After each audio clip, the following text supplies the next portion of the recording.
Hello बच्चों, welcome back to my channel. कैसे हैं आप सब लोग। आप लोग की एक नई सीरीज स्टार्ट हुई थी जिसमें हम कॉमर्स के एमसीक्यूज सॉल्व कर रहे थे, जो कि इम्पोर्टेंट होते हैं आपके टीजीटी या पीजीटी कोई भी एग्जाम हो रहा हो आपका, चाहे सेंट्रल गवर्नमेंट हो या फिर स्टेट गवर्नमेंट का हो। जैसे कि आपको डिस्ट प्लस बी पीजीटी कॉमर्स है, केवीएस पीजीटी कॉमर्स है, या फिर यूपी की टीजीटी पीजीटी या फिर पीआईसी एलटी ग्रेड की जो वैकेंसीज आ रही हैं, या हरियाणा में जो आपका एचएससी सेट का होने वाला है, या फिर जो एचटेट प्रो का एचपीएससी पीजीटी कॉमर्स है। तो किसी भी तरह का आपका टीजीटी पीजीटी का एग्जाम हो तो आपके क्वेश्चंस का लेवल यही रहता है। इसी तरह के कुछ क्वेश्चंस आते ही हैं, और जितने भी क्वेश्चंस मैं आप लोगों को करा रही हूँ वो अलग अलग पीजीटी एग्जाम्स में आए हुए ही हैं। तो अगर आप उनके अच्छे से प्रैक्टिस कर लेंगे तो आपके लिए इजी रहेगा कि किस तरह के क्वेश्चन पूछे जाते हैं, लेवल क्या रहता है, और प्रैक्टिस भी अच्छी हो जाएगी। तो अब वीडियो को शुरू करते हैं। इसके आपके 3 पार्ट ऑलरेडी आ चुके हैं। 4th पार्ट है जिसमें हम 26 क्वेश्चन से स्टार्ट कर रहे हैं। इससे पहले के 35 क्वेश्चन अगर आपको देखने हैं तो उसकी एक अलग से चैनल पर प्लेलिस्ट बनी हुई है, देख सकते हैं आप। लिंक उसका डिस्क्रिप्शन में दे रखा है इसी वीडियो के, देख लीजिएगा। इसके आगे भी आपके 1000 क्वेश्चन की पूरी सीरीज चलेगी। चलिए वीडियो को शुरू करते हैं और इसमें 26 क्वेश्चन लेते हैं। One among the following is known as father of scientific management. निम्नलिखित में से एक को वैज्ञानिक प्रबंध का जनक कहा जाता है। जॉर्ज आर टेरी को, या फिर टॉर्टन ई मैकफार्लैंड को, हेरल्ड कुंटस को, या फिर एफ.डब्ल्यू. टेलर को। तो वैज्ञानिक प्रबंध बहुत ही इजी सिंपल सा क्वेश्चन है, सबको पता होगा। मैनेजमेंट आप सभी ने पढ़ी होगी, प्रिंसिपल ऑफ मैनेजमेंट। इसमें की बताया गया है कि फादर ऑफ साइंटिफिक मैनेजमेंट कौन है, कौन कहलाते हैं, एफ.डब्ल्यू. टेलर कहलाते हैं। एक आंसर क्या हो जाएगा, ऑप्शन डी हो जाएगा। उन्होंने क्या कहा था कि मैनेजमेंट जो होती है उसमें कैसे हम जो साइंटिफिक मेथड होता है उसका यूज करें, जिससे कि हम जितना भी हमारा काम है उसको ज्यादा एफिशिएंट तरीके से कर सकें। एक आंसर क्या हो जाएगा, ऑप्शन डी हो जाएगा। चलिए नेक्स्ट क्वेश्चन है, द ऑर्गेनाइजेशन मैप शोज, संगठन का मानचित्र दर्शाता है। डिवीजन ऑफ वर्क, कार्य का विभाजन, डिवीजन ऑफ डिपार्टमेंट्स, विभागों का विभाजन, relationship between superior officers and subordinates, प्रवर अधिकारियों व अधीनस्थों के बीच का संबंध, ऑल ऑफ द अबव, उपयुक्त सभी। अच्छा क्वेश्चन है, ऑर्गेनाइजेशन मैप। किसी भी चीज का जब आप मैप देखते हैं ना तो आपको क्या पता चलता है उसके बारे में। जैसे कि अगर इंडिया की जो स्टेट्स हैं उसका मैप है तो आपको ये पता चलेगा कौन सा स्टेट कहाँ पर है, किसके बाद कौन सा आता है, कौन साउथ में, कौन नॉर्थ में, ये सारी चीजें आपको पता चल जाएंगी। इसी तरह जब आप मैप एक देखेंगे किसी ऑर्गेनाइजेशन का तो देखकर आपको क्या चीजें पता चलेंगी, उसमें आपको ये भी पता चलेगा कि किस तरह से कार्य का विभाजन किया गया है। यानी कि अलग अलग सेल्स डिपार्टमेंट है, प्रोडक्शन डिपार्टमेंट है, कहाँ पर अकाउंटिंग का काम होता है, लेखांकन विभाग है, ये सारी चीजें आपको पता चलेंगी। डिवीजन विभाग कौन कौन से हैं, साथ में relationship between superior officers and subordinates से किस तरह का रिलेशनशिप है आपस में उनका, कहीं कहीं पर हॉरिजॉन्टल होता है, कहीं पर वर्टिकल वे में होता है, कहीं पर डायगोनल, कई तरह का होता है। तो किस तरह का है वो ऑर्गेनाइजेशन का, वहाँ संगठन का चार्ट, आपको सारी चीजें पता चल जाएंगी। तो एक आंसर क्या हो जाएगा, ऑल ऑफ द अबव, उपयुक्त सभी।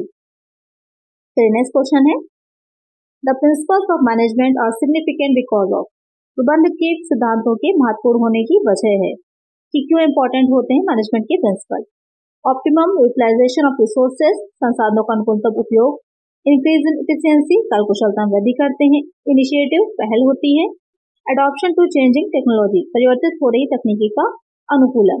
तो जो मैनेजमेंट के प्रिंसिपल्स होते हैं वो क्यों सिग्निफिकेंट है, क्यों इम्पोर्टेंट है। तो यहाँ पर जो उसके प्रिंसिपल्स होते हैं उनका मेन काम क्या होता है, मैनेजमेंट का काम क्या होता है, कार्य करने का काम होता है ना, कार्य तो करती है, तो ज्यादा अच्छे से कैसे कार्य कर सकती है इसके सिद्धांत ही होते हैं।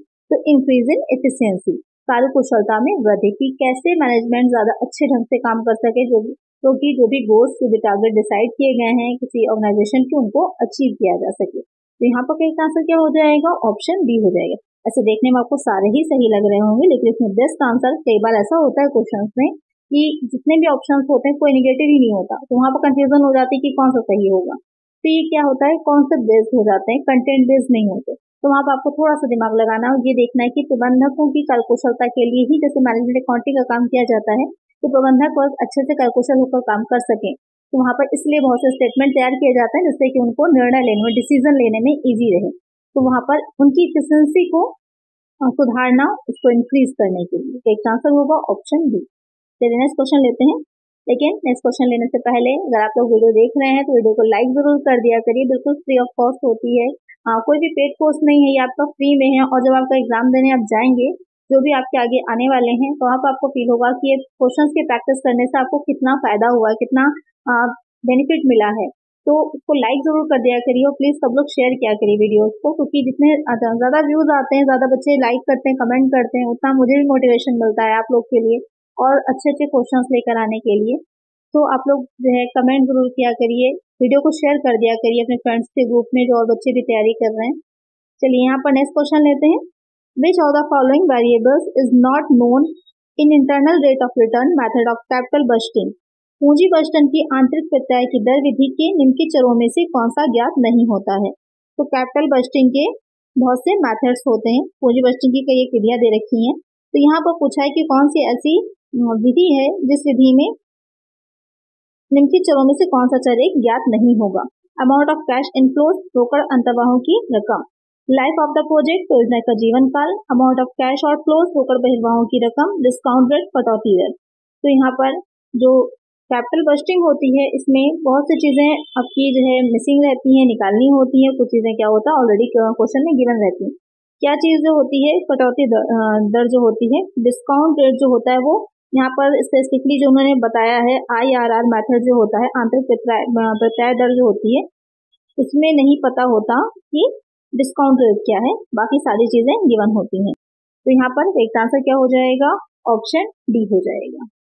चलिए नेक्स्ट क्वेश्चन है, Which among the following is not included in negotiable instrument? निम्नलिखित में से कौन सा परिक्राम्य लिखित में शामिल नहीं है? नेगोशिएबल इंस्ट्रूमेंट जो होते हैं उसमें कौन सा शामिल नहीं? कल इससे रिलेटेड ऐसे ही कोई क्वेश्चन मैंने और भी लिया था। यहाँ पर कौन शामिल नहीं है? Cheque, demand draft, promissory note, mutual fund. तो यहाँ पर सिंपल सी बात है, इसमें चेक भी आते हैं, डिमांड ड्राफ्ट DD भी आता है, प्रॉमिसरी नोट भी आते हैं, म्यूचुअल फंड जो है वो इसमें शामिल नहीं किया जाता। तो एक आंसर क्या हो जाएगा? Option D. यानी कि जो भी आप कोई ट्रेड होता है, इंटरनेशनल ट्रेड है या फिर फॉरेन ट्रेड कर रहे होते हैं, तो वहां पर हम इन सारी चीजों का या इंडिया में भी यूज कर रहे होते हैं। जो भी हमें ट्रांजेक्शन कर रहे हैं उसके बदले में उनको जारी किया जा सकता है, लेकिन म्यूचुअल फंड जो होते हैं वो अलग चीज होती है, वो इसमें शामिल नहीं किया जाता। एक आंसर क्या हो जाएगा? ऑप्शन डी हो जाएगा। तो नेक्स्ट क्वेश्चन है, in the event of death of a partner the joint life policy amount should be credited to capital account of. किसी साझेदार की मृत्यु हो जाने पर संयुक्त जीवन बीमा से प्राप्त राशि निम्नलिखित रूप से साझेदारों के खातों में क्रेडिट होगा। यानी कि साझेदार हैं, पार्टनर्स हैं, उनमें से किसी एक की डेथ हो जाती है, तो वहां पर जो उन्होंने ज्वाइंट इंश्योरेंस लिया होगा, उस ज्वाइंट इंश्योरेंस की जो लाइफ इंश्योरेंस की राशि होती है साझेदारों के खाते में किस प्रकार से क्रेडिट होगा? All the partners in profit loss sharing ratio, सभी साझेदारों के लाभानी बंटन अनुपात में। Remaining partners in profit loss sharing, शेष साझेदारों के लाभानी बंटन अनुपात में। Only in the account of deceased partner, केवल मृतक साझेदार के खाते में। नन ऑफ द अबव, इनमें से कोई नहीं। तो क्वेश्चन यहाँ पे क्या कह रहा है कि जो पार्टनर्स की किसी की डेथ हो जाती है, तो जो लाइफ इंश्योरेंस पॉलिसी ले रखी होगी उन लोगों ने ज्वाइंट वाली, तो वहां पर जो साझेदार बाकी के रिमेनिंग है तो किस कैसे ट्रांसफर किया जाएगा? तो किस तरह से ट्रांसफर किया जाता है? All the partners in profit loss sharing ratio, जितने भी सभी साझेदार होते हैं उनके लाभानी अनुपात में जो राशि होती है उसको क्रेडिट कर दिया जाता है। मेनली क्वेश्चन यही पूछना चाह रहा था आपसे कि किस रेशियो में किया जाता है, कि आपको पता होगा सैक्रिफाइसिंग रेशियो होता है, प्रॉफिट लॉस शेयरिंग रेशियो होता है, किस रेशियो में करेंगे? तो प्रॉफिट लॉस यानी कि जो लाभानी अनुपात होता है उनका, उस अनुपात में ट्रांसफर किया जाता है। एक आंसर है ऑप्शन ए। ज्यादातर क्वेश्चन जो पार्टनरशिप से बनते हैं वो आपके या तो गुडविल से पूछे जाएंगे या तो पूछे जाते हैं सैक्रिफाइसिंग रेशियो निकालिए, या फिर दो साझेदार थे, पार्टनर थे, कोई नया साझेदार अब आया है तो उसको प्रॉफिट कितना दिया जा रहा है, तो बचे जो नया रेशियो होगा वो क्या होगा, इस तरह के क्वेश्चन बनते हैं। ऐसा ही आपको क्वेश्चन मैंने कराया भी हुआ है इससे पहले कि कैसे निकाला जाता है वो रेशियो, और आगे भी आएंगे आगे क्वेश्चन, तो आपकी अच्छे से प्रैक्टिस भी हो जाएगी। चलिए नेक्स्ट क्वेश्चन है, if the risk free return is 6%, बेटा value is 1.5 and market rate of return is 10%. The expected rate of return would be, यदि जोखिम मुक्त प्रतिफल जो है वो 6% है, बीटा मान जो है 1.5 है और प्रतिफल की बाजार दर 10% है, तो प्रतिफल की अनुमानित दर होगी 15%, 12%, 17.5%, 16%। तो इसका एक फॉर्मूला होता है, उसी फॉर्मूले में रखकर हम इसको सॉल्व करेंगे। आइए देखिए इसे कैसे निकालते हैं। तो इसका फॉर्मूला जो हो जाता है R is equal to RF plus beta RM minus RF। अब क्या होते हैं ये आपकी जो दे रखे हैं, R जो होगा वो हो जाता है एक्सपेक्टेड रेट ऑफ रिटर्न, प्रत्याशित जो प्रत्यय की दर होती है, आर एफ का मतलब हो जाता है रिस्क फ्री रेट, जो कि क्वेश्चन में गिवन है आपके। बीटा का मतलब हो जाता है सिस्टमैटिक रिस्क, ये कितना उसको सिस्टमैटिक रिस्क हुआ है। एक आपका जो सिस्टमैटिक रिस्क होता है, व्यवस्थित जोखिम होता है, एक अव्यवस्थित जोखिम होता है, दो तरह के रहते हैं। फिर आ जाता है आर एम का मतलब हो जाता है मार्केट रेट ऑफ रिटर्न, और आर एफ क्या हो जाता है रिस्क फ्री रेट हो जाएगा, वही तो आपको दे रखा था पहले भी। सेम ऐसा ही क्वेश्चन आपके यूडीसी नेट में भी 2-3 बार रिपीट हो चुका है। अभी जो पेपर हुआ है जून में भी, उस पेपर में भी ऐसा ही क्वेश्चन आया था, थोड़ा सा जो इमेज है वो मॉडिफाइड थी, ऐसा ही सेम क्वेश्चन आपके आया था। तो यहाँ पर जो क्वेश्चन कह रहा है उसको सॉल्व जब करेंगे तो फॉर्मूला हमको पता चल गया, क्या चीजें होती हैं वो भी हमको पता चल गया। अब बस हमें फॉर्मूले में उन चीजों को रख लेना है। तो यहाँ पर आर की वैल्यू निकालनी थी हमको, एक्सपेक्टेड रेट ऑफ रिटर्न। तो यहाँ पर आर एफ हमारा 1.5 ऑलरेडी गिवन था, 10 हमारा आर एम हो जाएगा, यानी कि market rate of return, minus हो जाएगा 6 क्या है जो आपका दे रखा था रिस्क फ्री रेट, माइनस कर दीजिए, मल्टीप्लाई कर दीजिए, निकल के आ जाएगा हमारा आंसर, कितना हो जाएगा 12%। देखा कितना इजी था, बस आपको मेन था ये फॉर्मूला याद रखना। इस फॉर्मूले को नोट कर लीजिए और याद कर लीजिएगा। अगर आपको क्वेश्चन आता है तो एज इट इज उसी फॉर्मूले में रखकर प्लेस करके आप आंसर निकाल लेंगे, और ये क्वेश्चन इंपॉर्टेंट है। तो यहाँ पर करेक्ट आंसर हो जाएगा ऑप्शन बी। नेक्स्ट क्वेश्चन है, securities and exchange board of India SEBI regulates, भारतीय प्रतिभूति एवं विनिमय बोर्ड सेबी जो है वो क्या नियमित करता है? कमर्शियल बैंक, व्यापारिक बैंक, मॉनेटरी पॉलिसी, मौद्रिक नीति, कैपिटल मार्केट, पूंजी बाजार, ऑल ऑफ द अबव, उपरोक्त सभी। तो यहाँ पर जो भारतीय प्रतिभूति एवं विनिमय बोर्ड है वो क्या नियमित करता है? सेबी। तो नाम से पहली बात तो क्लियर हो गया है, प्रतिभूति सिक्योरिटीज की बात की जा रही है, और जो विनिमय किया जाता है उसमें जो भारतीय प्रतिभूतियां हैं और जो उनका विनिमय है कैसे किया जाएगा उसको नियंत्रित करने का ही काम करता है। तो यहाँ पर इसमें से किन चीजों पर ध्यान रखेगा या किन चीजों में नियंत्रण उसका रहता है? तो ना तो कमर्शियल बैंक पर तो आपका जो बैंकिंग रेगुलेशन एक्ट है, जो रिजर्व बैंक ऑफ इंडिया है, उसकी नीतियां होती हैं। मौद्रिक नीति बनाने का काम ही होता है रिजर्व बैंक का। जो कैपिटल मार्केट होती है, पूंजी बाजार होता है, उस पर कंट्रोल रखता है जो हमारा सेबी होता है, कि जो इसमें निवेश इन्वेस्टमेंट किया जा रहा है, जो शेयर्स हैं, सिक्योरिटीज हैं, जो स्टॉक एक्सचेंज होती है उन पर जो व्यवहार किया जा रहा है, जो ब्रोकर्स होते हैं, उन सब पर कंट्रोल रखने का काम कौन करता है? सेबी करता है। एक आंसर क्या हो जाएगा? ऑप्शन सी हो जाएगा। सेबी से रिलेटेड बहुत क्वेश्चंस आते हैं, इसको अच्छे से आप लोग इसके बारे में नोट्स अपने बना लीजिएगा। सेबी से रिलेटेड कि इसकी स्थापना कब हुई थी, इसका एस्टैब्लिशमेंट कब हुआ था? तो इसका एस्टैब्लिशमेंट हुआ था 12 अप्रैल 1988 में, यानी स्थापना जो की गई थी 12 अप्रैल 1988 में। अच्छा, इसमें दो क्वेश्चंस आते हैं, आप लोग कंफ्यूज हो जाएंगे। एक होता है कि इसकी स्थापना कब हुई थी, स्टैब्लिश कब हुआ था, और दूसरा क्वेश्चन आता है कि इसको स्टेटरी लेवल कब मिला था, यानी कि वैधानिक दर्जा कब दिया गया था। तो वो दिया गया था 30 जनवरी 1992 को, 30 जनवरी 1992 को दिया गया था। दोनों क्वेश्चन बहुत इंपॉर्टेंट है, बहुत कंफ्यूजन क्रिएट करते हैं, तो दोनों को अच्छे से याद रखिएगा कि स्थापना कब हुई थी और वैधानिक दर्जा कब दिया गया था। तो यहाँ पर करेक्ट आंसर है ऑप्शन सी। और ये सेबी जो है ये मोस्ट इंपॉर्टेंट टॉपिक है, एक क्वेश्चन जरूर बनता है, कोई भी एग्जाम क्यों ना हो आपका, सेबी से एक क्वेश्चन जरूर आता है। अगर फाइनेंशियल मार्केट से या फिर इंडिया में क्या करेंटली फाइनेंशियल स्टेटस है, इससे रिलेटेड आपके क्वेश्चन पूछे जाने हैं, तो ये क्वेश्चन सेबी से जरूर बनता है। चलिए यहाँ पर करेक्ट आंसर है ऑप्शन सी। नेक्स्ट क्वेश्चन है, direct supervision over depositories and mutual funds is undertaken by, निक्षेपागारों और म्यूचुअल फंड्स का प्रत्यक्ष निरीक्षण कौन करता है? NBFCs, RBI, SEBI, all of the above.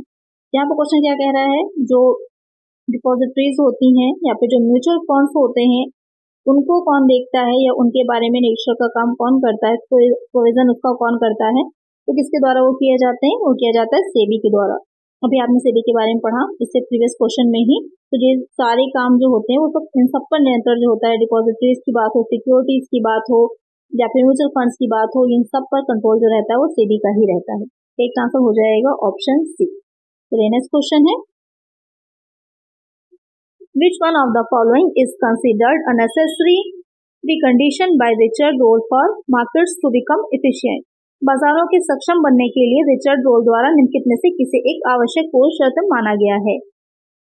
Costless trading, लागत रहित व्यापार, कॉस्टलेस ट्रेडिंग, लागत रहित व्यापार, free access to and flow of information, सूचना तक मुफ्त पहुंच और प्रवाह, प्राइस अप्रोक्सीमेट और रैंडम वॉक, कीमत में यादृच्छिक रूप से उतार चढ़ाव, trades who makes a living by beating the market through trading. बाजार दर से अधिक दर पर मुनाफा कमाकर जीविका कमाते हैं। तो यहाँ पर क्वेश्चन क्या कह रहा है कि जो रिचर्ड रोल हैं उनके द्वारा बाजारों को सक्षम, मार्केट्स को एफिशिएंट बनाने के लिए कौन सी शर्त जो थी उसको माना गया था कि वो शर्त पूरी होना आवश्यक होती है। कौन सी शर्त थी यहाँ पर? तो वो हो जाती है ऑप्शन डी वाला कि बाजार दर से अधिक दर पर मुनाफा कमाकर जीविका कमाते हैं, यानी कि जो उनका मार्केट रेट होता है उससे अधिक दर पर उनका क्या रहेगा, जो कमा रहे हैं उनकी जो अर्निंग रेट होती है वो रेट उनकी ज्यादा रहती है मार्केट रेट से। तो यहाँ पर एक आंसर हो जाएगा ऑप्शन डी, यानी कि मार्केट में आप तभी अच्छे से रन कर पाएंगे अपने बिजनेस को जब आपको वहां से जो प्रॉफिट की अर्निंग रेट है वो ज्यादा होगा मार्केट में जो चल रही है रेट उससे, यानी कि जो मार्केट में लोग चीजें बनाकर जिस रेट पर दे रहे हैं, मार्केट के आपके जो कंपटीटर्स हैं जितना अर्न कर रहे हैं उससे ज्यादा अर्निंग आपकी होगी, तभी आप मार्केट में अच्छे से अपने आप को बना पाएंगे। एक आंसर यहाँ पर हो जाएगा ऑप्शन डी। नेक्स्ट क्वेश्चन है under management reporting system control reports and information reports are integral part of. प्रबंधकीय प्रतिवेदन प्रणाली के अंतर्गत नियंत्रण प्रतिवेदन एवं सूचना प्रतिवेदन अभिन्न अंग हैं। फाइनेंशियल रिपोर्ट्स वित्तीय प्रतिवेदनों का, ऑपरेटिंग रिपोर्ट्स परिचालन प्रतिवेदनों का, both financial reports and operating reports वित्तीय प्रतिवेदनों एवं परिचालन प्रतिवेदन दोनों का, reports to be given to shareholders अंशधारियों को दिए जाने वाले प्रतिवेदनों का। यहाँ पर क्वेश्चन क्या कह रहा है कि जो प्रबंधकीय प्रतिवेदन प्रणाली के अंतर्गत नियंत्रण प्रतिवेदन होते हैं, यानी कि जो कंट्रोल रिपोर्ट्स बनाई जाती हैं वो किसका पार्ट होती है, किस तरह की रिपोर्ट्स का हिस्सा होती हैं। जो रिपोर्ट्स बनाई जाती हैं वो मेनली दो तरह की रहती हैं, एक होती है ऑपरेटिंग रिपोर्ट्स, दूसरी हो जाती है फाइनेंशियल रिपोर्ट्स। ऑपरेटिंग रिपोर्ट्स में आपकी दो तरह की रहती हैं, कंट्रोल रिपोर्ट्स और इंफॉर्मेशन रिपोर्ट्स। और जो फाइनेंशियल रिपोर्ट्स होती हैं उसमें स्टैटिक रिपोर्ट्स हो जाती हैं, स्टैटिक प्रतिवेदन, और डायनेमिक रिपोर्ट्स यानी कि गतिशील प्रतिवेदन। तो इनको याद रखिएगा, कभी कभी डायरेक्टली ये पूछ लेता है निरंतर प्रतिवेदन किस तरह का प्रतिवेदन है, आपका आंसर हो जाएगा परिचालन प्रतिवेदन यानी कि ऑपरेटिंग रिपोर्ट। अब जो क्वेश्चन आपका कह रहा है कि ये किसका अंग है, तो यह हो जाएगा आपका नियंत्रण वाला ऑपरेटिंग रिपोर्ट्स। वही चीज को भी मैं समझा रही थी कि डायरेक्ट क्वेश्चन पूछ लेता है, अब इतना घुमा फिरा कर दे दिया, इतना देने के बजाय वो सीधे सीधे कह देते हैं नियंत्रण प्रतिवेदन किसका हिस्सा है, सीधे हो जाएगा आपका ऑपरेटिंग रिपोर्ट्स का। तो एक आंसर हो जाएगा ऑप्शन बी। बाकी सारी को भी ध्यान में रखिएगा, क्वेश्चन में कोई भी पूछ सकता है। तो नेक्स्ट क्वेश्चन है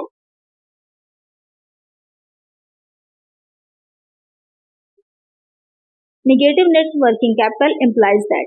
नकारात्मक शुद्ध कार्यशील पूंजी का तात्पर्य है कि long term funds have been used for fixed asset, दीर्घकालीन कोषों का उपयोग स्थायी संपत्ति हेतु किया गया है। Short term funds have been used for fixed assets, अल्पकालीन कोषों का उपयोग स्थायी संपत्तियों हेतु किया गया है। Long term funds have been used for current assets, दीर्घकालीन कोषों का उपयोग चालू संपत्तियों हेतु किया गया, या फिर short term funds have been used for current assets, अल्पकालीन कोषों का उपयोग चालू संपत्तियों हेतु किया गया। तो यहाँ पर working capital, net working capital की बात करी गई है। नेट वर्किंग कैपिटल कौन सी होती है, करंट एसेट में से जो करंट लायबिलिटीज को लेस कर देते हैं तो हमारी नेट वर्किंग कैपिटल आ जाती है। और क्वेश्चन यहाँ पर कह रहा है कि वो नकारात्मक है, नेगेटिव है, यानी कि जितना हमें चाहिए थी अपने बिजनेस को रन करने के लिए, डे टू डे वर्क के लिए, उतनी नहीं है, नेगेटिव में जा रही है। इसका मतलब ये है कि जो हमारी वर्किंग कैपिटल है जो कि बिजनेस को चलाने में हमें यूज करनी थी वो कहीं और हमारी यूज की हुई है। तो यहाँ पर जो ऑप्शंस दे रखे हैं उसका क्या मतलब होगा, कहाँ पर वो इम्प्लीमेंट करेगी, तो उसका इम्प्लीमेंट जो होगा कि short term funds have been used for fixed asset. जैसे कि मैंने अभी कहा कि इसका मतलब है कि वो फंड्स जो है वो कहीं और यूज किए गए, कहाँ यूज किए गए, स्थायी संपत्तियों के लिए। क्योंकि वर्किंग कैपिटल जो होती है आपकी शॉर्ट टर्म होती है। डे टू डे बिजनेस, जैसे मैंने कहा कि बिजनेस में जो डे टू डे वर्क में काम होता है उसके लिए जो भी फाइनेंस की जरूरत होती है वो सारी कैपिटल नेट वर्किंग कैपिटल कहलाती है आपकी। तो वो चीज जो अपने बिजनेस में डे टू डे वर्क में यूज करनी थी उसे आपने फिक्स्ड एसेट में इन्वेस्ट कर दिया है, निवेश कर दिया है। तो यहाँ पर एक आंसर हो जाएगा ऑप्शन बी, इसीलिए वो नेगेटिव है। चलिए नेक्स्ट क्वेश्चन है net working capital refers to, शुद्ध कार्यशील पूंजी से तात्पर्य है, अभी मैंने आप लोग को बताया ही है कि नेट वर्किंग कैपिटल क्या होती है। करंट एसेट सिर्फ चालू संपत्तियों से, current asset minus current liability, चालू दायित्वों के ऊपर चालू संपत्तियों का आधिक्य। Equity share capital minus fixed asset, समतांश माइनस पूंजी स्थायी संपत्तियां, या फिर रिटेन अर्निंग प्रतिधारित आय। क्या हो जाएगी, बहुत इजी है, अगर आपने सुना अच्छे से है तो। अगर आप एक अच्छे लिसनर हैं तो इसका आंसर आप सब लोग मुझे कमेंट करेंगे। आप लोग कमेंट नहीं करते हैं, कंजूसी करते हैं, कमेंट जरूर किया करिए जो भी क्वेश्चन मैं पूछा करूं। तो यहाँ पर इसका करेक्ट आंसर क्या है आप लोग मुझे कमेंट करिएगा। चलिए नेक्स्ट क्वेश्चन है the requirement of working capital depends on, कार्यशील पूंजी की आवश्यकता निर्भर करती है the period of operating cycle, परिचालन चक्र की समयावधि पर। The size of the business, व्यापार के आकार पर। The turnover of current asset, चालू परिसंपत्तियों के आवर्त पर। All of the above, A, B and C. तो जो वर्किंग कैपिटल है हमें समझ तो लिया कि क्या होती है, कहाँ इन्वेस्ट किया जाता है, कैसे निकाली जाती है, रिक्वायरमेंट क्या होती है, क्यों और किस आवश्यकताओं पर निर्भर करती है, क्या क्या चीजों में लगी होती है। कहने का मतलब यही है आपका। तो यहाँ पर जो आंसर होगा आपका कि पीरियड ऑफ ऑपरेटिंग साइकिल की जो भी हमारी ऑपरेटिंग का यानी कि जो रॉ मटेरियल हम लेकर आ रहे हैं उसको हम कितने टाइमिंग में कन्वर्ट करके फिनिश गुड्स में जाकर वापस से सेल कर रहे हैं, वो आपका पूरा ऑपरेटिंग साइकिल हो जाएगा। अगर वो बहुत लंबा है तो वहाँ पर क्या होगा, आपकी ऑपरेटिंग वर्किंग कैपिटल जो होगी ज्यादा इसमें लगी रहेगी, तो बाकी के चीजों में एक्सपेंस करने के लिए आपको और ज्यादा वर्किंग कैपिटल की जरूरत पड़ेगी। The size of the business, व्यापार के आकार पर। अगर बिजनेस आपका बहुत बड़ा है तो ज्यादा चाहिए होगी, छोटा है तो कम। The turnover of current asset, चालू संपत्तियों के आवर्त पर। अब यहाँ पर जैसे ऑपरेटिंग साइकिल है आपका, अगर बहुत बड़ा है तो वहाँ पर क्या है, आपने रॉ मटेरियल अभी खरीदा, उसको बनकर वापस से सेल करने में बहुत लंबा टाइम लग रहा है, उसके बाद जब सेल करेंगे तभी तो वापस से आपकी इनकम आएगी ना। तो अगर वो आपकी चालू परिसंपत्तियों का आवर्त जो है, करंट एसेट का टर्नओवर जो है, अगर वो बहुत देर में आ रहा है या फिर उधार बहुत चल रहा है, तो वो सारी चीजें इफेक्ट करती हैं कि कार्यशील पूंजी हमें कितनी चाहिए। एक आंसर क्या हो जाएगा यहाँ पर, option D, all of the above. और इसको हम दूसरी तरह से भी समझ सकते हैं, क्योंकि ये सारी चीजें जो होती हैं एक तरह से आपकी करंट एसेट और करंट लायबिलिटीज से ही निकाली जाती हैं। तो आपने बनाया होगा मैनेजमेंट अकाउंटिंग में चेंजेस ऑफ वर्किंग कैपिटल, कार्यशील पूंजी का जब परिवर्तन का एक विवरण बनाया जाता है तो उसमें देखा जाता है कि करंट एसेट और करंट लायबिलिटी कहाँ पर इंक्रीज हुई है, कहाँ से डिक्रीज हुई है, वो सारी चीजों से भी उसको देखा जाता है। चलिए यहाँ पर नेक्स्ट क्वेश्चन लेते हैं।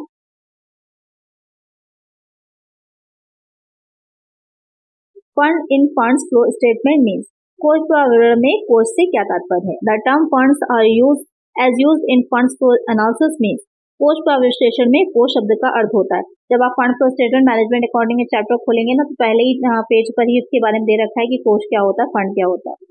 तो इसका क्या मीनिंग है, फंड की बात तो हम कर रहे हैं, फंड का मतलब क्या होता है, cash, current asset, current liabilities, current asset minus current liabilities. तो यहाँ पर फंड से मतलब क्या होता है, यहाँ पर फंड का मतलब हो जाता है current asset minus current liabilities. चालू संपत्ति में से जो हम चालू दायित्वों को घटा देते हैं तो हमारे फंड्स निकल करके आते हैं। एक आंसर हो जाएगा ऑप्शन डी। चलिए नेक्स्ट क्वेश्चन है। वैसे तो आप सीधे सीधे आपको लग रहा होगा कि इसका मतलब कैश से है, रोकड़ से है, लेकिन ऐसा नहीं। यहाँ पर फंड फ्लो स्टेटमेंट में जब हम बात कर रहे हैं तो फंड का मतलब हो जाता है जब करंट एसेट में से हम करंट लायबिलिटीज को लेस कर देते हैं, और यही आपकी क्या बन जाती है, वर्किंग कैपिटल भी बन जाती है, कार्यशील पूंजी भी बन जाती है। तो वही चीज मेनली निकाली ही जाती है फंड फ्लो स्टेटमेंट में। चलिए नेक्स्ट क्वेश्चन लेते हैं। गिवन है यहाँ पर करंट एसेट दे रखी है 5 लाख की, 3,20,000, यहाँ पर 2 वर्ष का दे रखा है, 2014 का और 2015 का। करंट एसेट दोनों वर्ष की बताई है, करंट लायबिलिटी दोनों साल की बताई है। The decrease in working capital will be, यहाँ पर आपको बताना है कि कितना वर्किंग कैपिटल जो है में डिक्रीज हुआ है। यहाँ पर एक चीज आपको पता होनी चाहिए कि क्या ऐड किया जाता है, क्या लेस किया जाता है। जो हम वर्किंग कैपिटल निकालने का शेड्यूल बनाते थे तो वहाँ पर हम क्या ऐड करते थे, क्या लेस करते थे, तो उसी के अकॉर्डिंग इसको हमें सॉल्व करना है। इसको निकालने के लिए हम क्या करेंगे, तो यहाँ पर इसको सॉल्व करना बहुत ही ईजी है। आपके क्वेश्चन में क्या दे रखा है, जो चल संपत्तियां 5 लाख की, 3,20,000 की। तो आप देख रहे हैं कि हमारी करंट एसेट क्या हुआ है, 2014 से 2015 में कम हो गई है। कितने से कम हुई है, तो कमी हमारी हो जाएगी यहाँ पर 1,80,000 की, 1,80,000 से हमारी करंट एसेट क्या हुई है, कम हो गई है, डिक्रीज हो गई है।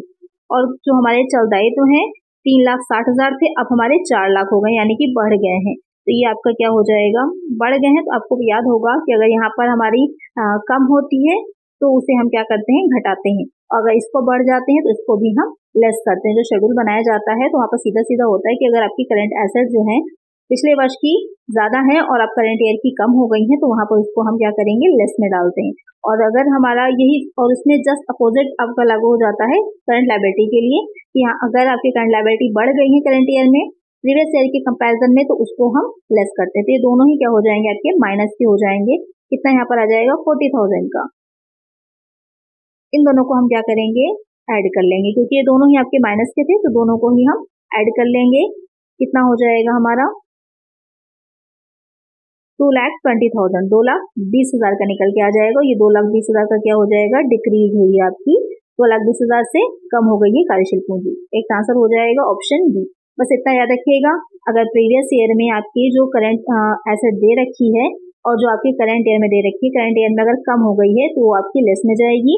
और ऐसे ही करंट लायबिलिटी में भी रहेगा कि अगर आपका इसका जस्ट अपोजिट कि अगर आपकी प्रीवियस ईयर में कम थी और आपके करंट ईयर में बढ़ गई है लायबिलिटी तो वो भी माइनस में चली जाएगी। तो दोनों को ऐड करके यहाँ पर दिखा देंगे।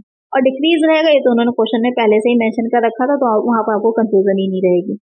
चलिए नेक्स्ट क्वेश्चन है, बीईपी इज कंप्यूटेड बाय, सम विच्छेद बिंदु की गणना कैसे की जाती है? फिक्स्ड कॉस्ट पीवी रेशियो से, फिक्स्ड कॉस्ट अपॉन 100 स्थिर लागत अपॉन 100 से, 100 अपॉन फिक्स्ड कॉस्ट या फिर सेल अपॉन प्रॉफिट विक्रय अपॉन लॉस। तो यहाँ पर क्वेश्चन क्या कह रहा है, जो बीईपी होता है सम विच्छेद बिंदु होता है उसको निकालने का फॉर्मूला क्या रहेगा? मेनली क्वेश्चन ये पूछ रहा है। इसको निकालने का जो फॉर्मूला होता है fixed cost upon PV ratio रहेगा। जो फिक्स्ड कॉस्ट आपके क्वेश्चन में दे रखी है, पीवी रेशियो अगर नहीं दे रखा होता तो निकाल लेते हैं। पीवी रेशियो निकालने का फॉर्मूला क्या होता है? Contribution upon sales into 100। इस तरह से हम पीवी रेशियो को निकाल लेंगे अगर आपके क्वेश्चन में गिवन नहीं है। अगर गिवन है तो as it is fixed asset में अपॉन में पीवी रेशियो रखिए और आपका सॉल्व हो जाएगा, आपका निकल के बीईपी आ जाएगा। बहुत ही सिंपल सा है निकालने का इसका फॉर्मूला। इसके अलावा भी इसके और बहुत से फॉर्मूलाज होते हैं, तो आइए देख लीजिए कि और कौन से फॉर्मूलाज इसमें होते हैं। तो बीईपी अगर आपको यूनिट्स में निकालना है तो भी आपका फॉर्मूला जो होगा fixed cost upon sales minus variable cost हो जाएगा। अगर आपको निकालना है बीईपी यूनिट्स में ही तो एक और फॉर्मूला रहेगा, fixed cost upon contribution margin हो जाता है। रुपीज में निकालना है तो sale price per unit into BEP per unit निकाल लीजिए। बीईपी अगर निकालना तो यही जो आपके क्वेश्चन में दे रखा था, fixed cost upon PV ratio हो जाएगा। बीईपी आपको निकालना है अगर fixed cost into sale upon contribution से निकल सकता है या फिर कंट्रीब्यूशन अपॉन सेल्स इंटू 100। ये सारे फॉर्मूला से बीईपी निकल सकता है। तो इन सबको आप लोग याद कर लीजिएगा, क्वेश्चन में कोई भी पूछ सकता है आपसे, तो वहां पर आपको कंफ्यूजन नहीं होगी। क्वेश्चन में इस तरह के बहुत पूछे जाते हैं या तो रेशियो एनालिसिस से पूछे जाते हैं या तो बीईपी वाले जो चैप्टर है उससे पूछे जाते हैं, तो उसको दोनों को ही बहुत अच्छे से समझ लीजिएगा। तो नेक्स्ट क्वेश्चन है, with reference to the theory of contribution which of the following statement is are correct? अंशदान के सिद्धांत के संदर्भ में निम्नलिखित में से कौन सा कथन सही है? Contribution is the excess of sales over variable cost. अंशदान परिवर्तनशील लागत से अधिक की बिक्री है। Contribution is the excess of sales over total cost. अंशदान कुल लागत से अधिक की बिक्री है। यहाँ पर अंशदान होता क्या है, कंट्रीब्यूशन क्या है, पहले सिंपल सा वो समझ लीजिए। जब अंशदान क्या होगा, जो फिक्स्ड कॉस्ट होती है और हमारा जो प्रॉफिट होता है, यानी कि कंट्रीब्यूशन को हम सी से लिखें तो यहाँ पर जो फिक्स्ड कॉस्ट है प्लस प्रॉफिट, इन दोनों को ऐड कर दीजिएगा अगर आप, तो क्या निकल के आ जाएगा? कंट्रीब्यूशन, यानी कि अंशदान निकल आएगा। अब देख लेते हैं हमारे क्वेश्चन के अकॉर्डिंग, अंशदान परिवर्तनशील लागत से अधिक की बिक्री है। परिवर्तनशील लागत से जितने ज्यादा अमाउंट आपका सेल आप कर रहे हैं तो क्या हो जाएगा, वो अंशदान माना जाएगा। ये पॉइंट आपका सही हो जाएगा कि सेल, अगर आप अंशदान को दूसरा तरीका निकालने का जो रहता है, कंट्रीब्यूशन इज इक्वल टू क्या हो जाता है, सेल माइनस वेरिएबल कॉस्ट। जितनी भी वेरिएबल कॉस्ट होती है उसको लेस कर दीजिए सेल में से, तो आपका कंट्रीब्यूशन निकल आएगा। अच्छा, अगर सेल में से हम वेरिएबल कॉस्ट को लेस कर दें तो क्या बचेगा? बचेगा तो यही ना, हमारा फिक्स कॉस्ट और प्रॉफिट ही बचेगा।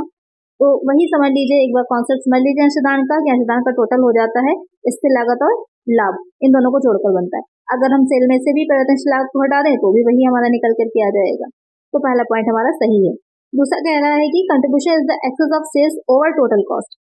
यहाँ पर कह रहा है कि कुल लागत से अधिक की बिक्री है, तो कुल लागत से नहीं होती, क्योंकि टोटल कॉस्ट में आपकी ये दोनों चीजें शामिल हो जाती हैं, फिक्स कॉस्ट भी और वेरिएबल कॉस्ट भी। इन दोनों को ऐड करके ही हमारी टोटल कॉस्ट बनती है। तो सेकंड पॉइंट क्या है, गलत है। तो यहाँ पर कौन सा कोड करेक्ट हो जाएगा? केवल ओनली 1 हो जाएगा। करेक्ट आंसर हो जाएगा ऑप्शन है। बहुत इजी सा क्वेश्चन है, लेकिन समझने में अगर आपने गलती करी तो गलत हो जाएगा। चलिए नेक्स्ट क्वेश्चन है, current ratio is 2.7:1, quick ratio 1.8:1, current liability ₹60,000, the value of stock will be। चालू अनुपात 2.7:1 है, त्वरित अनुपात 1.8:1 है, चालू दायित्व 60,000 के, स्टॉक का मूल्य होगा। ये क्वेश्चन तो बहुत आया हुआ है, यूपी पीजीटी में भी आया है, ये नेट के पेपर, यूडीसी नेट के पेपर में भी आया हुआ क्वेश्चन है। बहुत ही इजी है, लेकिन थोड़ा सा टफ हो जाता है कि अगर आपको सही से ये नहीं पता कि कहाँ कौन सा फॉर्मूला लगाकर हमसे सॉल्व करने, तो वहां पर गलत हो जाएगा। आइए देखिए इसे हम कैसे सॉल्व करते हैं। इसे सॉल्व करने के लिए सबसे पहले इसका जो फॉर्मूला होता है current asset upon current liability, यानी कि जब इसे सॉल्व करेंगे तो current asset upon current liability, ये इसका फॉर्मूला हो जाता है। करंट लायबिलिटी जो आपके क्वेश्चन में ऑलरेडी गिवन है, कितनी 60,000 की दे रखी है। और करंट एसेट निकालने के लिए हमें क्या करना है, करंट एसेट कैसे निकल आएगी, आपके क्वेश्चन में बताया हुआ है कि फॉर्मूला 2.7 अपॉन 1। तो अगर आप एक यहाँ पर हमारा हो गया, एक हो गया हमारा चालू दायित्व, तो 2.7 क्या हो जाएंगे करंट एसेट, यानी कि अगर हम इसको इससे मल्टीप्लाई कर दे तो हमारी करंट एसेट निकल आएगी। तो मल्टीप्लाई कर देंगे, कितना आ जाएगा 1,62,000, 1,62,000। अब यहाँ पर आपका दूसरा रेशियो कौन सा दे रखा है, त्वरित अनुपात। त्वरित अनुपात यानी कि क्या हो जाता है, लिक्विडिटी रेशियो हो जाता है। यहाँ पर इसको कैसे निकालते हैं, यहाँ पर हम सिर्फ तरल संपत्ति ले लेते हैं, यानी कि लिक्विड एसेट ले लेते हैं। शॉर्ट में अगर हम लिखें, लिक्विड एसेट अपॉन हो जाती है हमारी करंट लायबिलिटी, ये हो जाता है हमारा फॉर्मूला। तो यहाँ पर क्वेश्चन में आपकी करंट लायबिलिटी तो हमको पता है सेम वही 60,000 रहेगी, लेकिन हमें यहाँ पर ये नहीं पता कि लिक्विड एसेट कितनी है। तो वो आपके क्वेश्चन में अनुपात दे रखा है, मल्टीप्लाई कर लीजिए 1.8 इंटू 60,000। जैसे हमने यहाँ निकाली थी current asset, as it is हमारी यहाँ पर भी करंट लिक्विड एसेट है वो निकल आएगी। कितनी आ जाएगी, 1,08,000 आ जाएगी। अब हमारे पास बहुत इजी हो गया निकालने का कि स्टॉक की वैल्यू क्या है। स्टॉक की वैल्यू निकालने के लिए क्या करते हैं, हम जो हमारी करंट एसेट होती है उसमें से हम लेस कर देते हैं लिक्विड एसेट को, तो हमारी क्या निकल आती है, तो हमारी निकल के आ जाती है स्टॉक की वैल्यू, वैल्यू ऑफ स्टॉक। बहुत ही सिंपल सा है।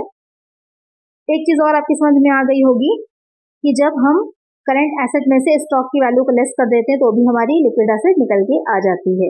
लेस कर दीजिए, कितना आ जाएगा 54,000, और यही क्या हो जाएगा हमारा आंसर हो जाएगा। तो यहाँ पर करेक्ट आंसर क्या हो जाएगा, ऑप्शन ये हो जाएगा।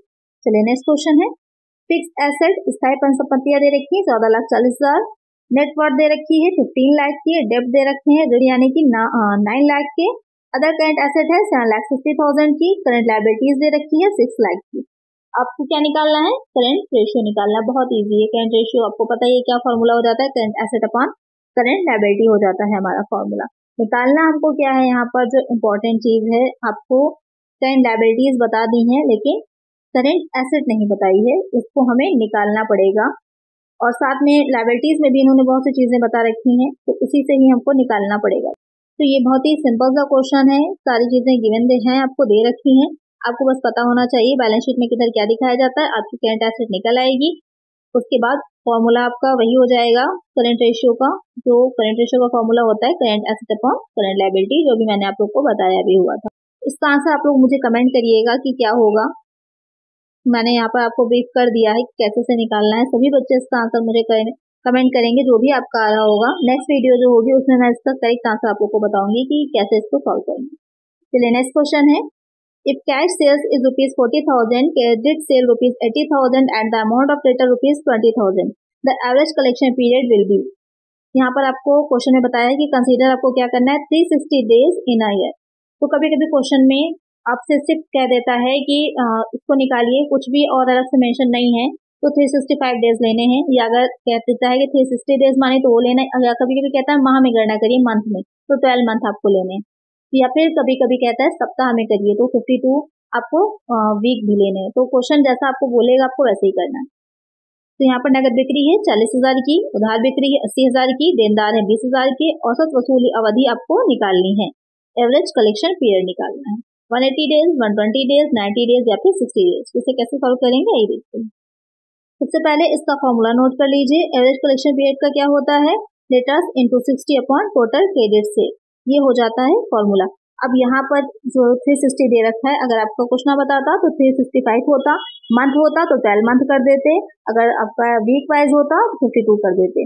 ठीक है, तो अब यहाँ पर हमें डेटर्स ऑलरेडी क्वेश्चन में गिवन थे 20,000 के, अपॉन में आ जाएगा जो क्रेडिट सेल है, ध्यान में रखिएगा यहाँ पर क्रेडिट सेल ली जाती, कैश सेल नहीं। अगर क्वेश्चन में टोटल सेल बता देगा और ये कह देगा कि कैश सेल इतनी है, तो आप उसमें से लेस कर दिए टोटल सेल में से, आपकी क्रेडिट सेल निकल आएगी। तो यहाँ पर 80,000 हो जाएगा इंटू 360, सॉल्व कर लीजिए, आ जाएगा 90 डेज, यही हमारा आंसर हो जाएगा। बस सारा का सारा खेल जो है वो आपको इस फॉर्मूले का है, और आपको फॉर्मूला पता है तभी आप इसको सॉल्व कर पाएंगे, अदरवाइज नहीं कर पाएंगे। तो यहाँ पर करेक्ट आंसर हो जाएगा ऑप्शन सी। तो नेक्स्ट क्वेश्चन है, विच of the following is not a current liability, निम्न में से कौन सा चालू दायित्व तो नहीं है। बैंक ओवरड्राफ्ट, बैंक अधिकर, रिडीमेबल डिबेंचर, शोधनीय ऋण पत्र, अकाउंट पेएबल, भुगतान योग्य खाते, present for bad debt to birth ऋणों हेतु प्रावधान। तो यहाँ पर जो क्वेश्चन कह रहा है कि क्या करंट लायबिलिटी नहीं है, तो आपको पता ही है रिडीमेबल डिबेंचर्स जो होते हैं वो लॉन्ग टर्म लायबिलिटी होते हैं, ना कि शॉर्ट टर्म। तो एक आंसर क्या हो जाएगा, ऑप्शन बी हो जाएगा, क्योंकि जो शॉर्ट टर्म लायबिलिटीज होती है वही करंट लायबिलिटी कहलाती है। तो नेक्स्ट क्वेश्चन है, liquid assets are equal to, तरल संपत्तियां बराबर होती हैं value of all current assets, चालू संपत्तियों के मूल्य के, sum of cash and bank balances, रोकड़ एवं बैंक शेष के योग से, करेंट एसेट लेस इन्वेंट्रीज, चालू संपत्तियां रहतिया माइनस रहतिया, current asset less inventories and prepaid expenses, चालू संपत्तियों में से रहतिया और पूरक व्यय को जो हटा देते हैं तो हमारी लिक्विड एसेट आती है। बहुत अच्छा क्वेश्चन है। अभी मैंने ऐसे ही आपको बताया था कि लिक्विड एसेट कैसे निकाली जाती है, वहां पर मैंने बताया था कि इसमें से स्टॉक को इन्वेंट्री कहिए या फिर स्टॉक कहिए, एक ही बात होती है। तो रहतिये को लेस कर देते हैं, लेकिन साथ में प्रीपेड एक्सपेंसेस भी लेस होते हैं। तो यहाँ पर एक आंसर होगा ऑप्शन डी, कि जब करेंट एसेट में से हम इन्वेंट्रीज और प्रीपेड एक्सपेंसेस को लेस कर देते हैं तो हमारी लिक्विड एसेट निकल आती है। एक आंसर हो जाएगा ऑप्शन डी। नेक्स्ट क्वेश्चन है, comparison of the financial statements of the current year with the performance of previous year of the same firm is known as, किसी फर्म के चालू वर्ष के वित्तीय विवरण पत्रों का उसी फर्म के पिछले वर्षों के निष्पादन से तुलना को कहा जाता है। ट्रेंड एनालिसिस, प्रगति विश्लेषण, हॉरिजॉन्टल एनालिसिस, क्षैतिज विश्लेषण, इंट्रा फर्म कंपैरिजन, अंतरा फर्म तुलना, या फिर ऑल ऑफ द अबव उपयुक्त सभी। तो यहाँ पर क्वेश्चन क्या कह रहा है, किसी फर्म का करेंट ईयर का जो फाइनेंशियल स्टेटमेंट है और उसके जो पिछले वर्षों के हैं निष्पादन हमने हुआ है, परफॉर्मेंस जैसे उसने दी है, हम कंपेयर कर रहे हैं, तो वो चीज क्या कहलाती है, तो उसे कहा जाता है, ये तीनों ही आ जाएंगे आपके, ट्रेंड एनालिसिस भी होता है, हॉरिजॉन्टल एनालिसिस भी, या फिर इंट्रा फर्म कंपैरिजन भी कहा जाता है। इन तीनों ही तरह से किया जा सकता है। तो एक आंसर हो जाएगा option D. Most of the questions जो थे वो आपके फंड फ्लो, कैश फ्लो, इसी तरह के जो मेनली मैनेजमेंट अकाउंटिंग में आता है या जो फाइनेंशियल मैनेजमेंट में आता है उसी से रिलेटेड थे। ये दोनों ही बुक आपकी बहुत ज्यादा इंपॉर्टेंट है। एचएससी सेट में तो बहुत क्वेश्चन भर के आते हैं आपके। इसके अलावा भी जो पीजीटी के एग्जाम्स है उसमें भी क्वेश्चन बहुत पूछे जाते हैं। तो आज की वीडियो में इतना ही। 100 हमारे कंप्लीट हो गए, सेंचुरी पूरी हो गई है। इसके आगे के क्वेश्चंस आपके नेक्स्ट वीडियो में रहेंगे। प्लीज ज्यादा से ज्यादा वीडियोस को शेयर करिएगा आप लोग, और अच्छी लगी होगी तो लाइक भी कर दीजिएगा और फ्रेंड्स का शेयर भी कर दीजिएगा। मिलते हैं नेक्स्ट वीडियो में। Thank you.